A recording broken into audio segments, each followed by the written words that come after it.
হয় বাইদেউ পোনপ্ৰথমে আপোনাক বহাগ বিহুৰ বহুত বহুত ওলগ যাইছিলোঁ হয় ধন্যবাদ পহিলা বহাগ হয় হয় আজি কি ক'ব অসমবাসী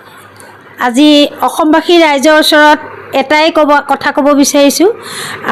আজি বিহুৰ দিনাই পুনৰবাৰ আমি সদৌ অসমবাসী ৰাইজক বিহুৰ ওলগ যাচিলোঁ লগতে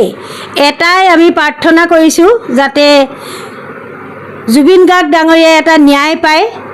আজি বছৰৰ প্ৰথম দিনটোতেই আকৌ এবাৰ আমি অসমবাসী ৰাইজক জাগি উঠিবলৈ অনুৰোধ জনাইছোঁ জুবিন দাই যাতে ন্যায় পাব লাগে আৰু সঁচাকৈয়ে সৎ পথত থাকি জুবিন দাই যিখিনি কৰি গ'ল সেইখিনি আমি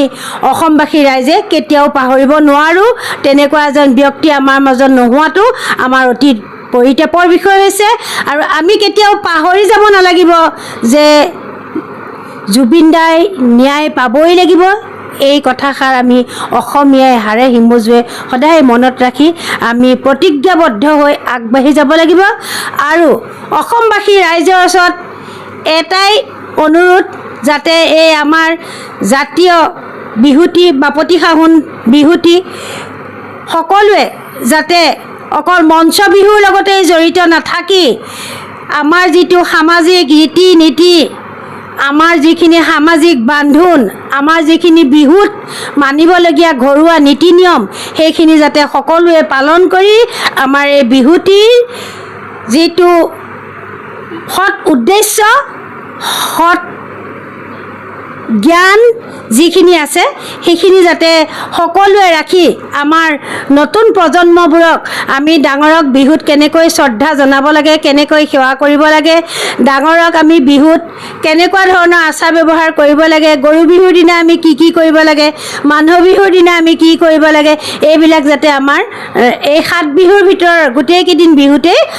ডাঙৰসকলে আমাৰ নৱপ্ৰজন্মসকলক শিকাই দিয়ে আৰু এনেকুৱা একোটা মঞ্চ পাতিব লাগে যিটো মঞ্চৰ জৰিয়তে বিহুৰ লগতেই কণ কণ মইনা মইনীসকলক কিছুমান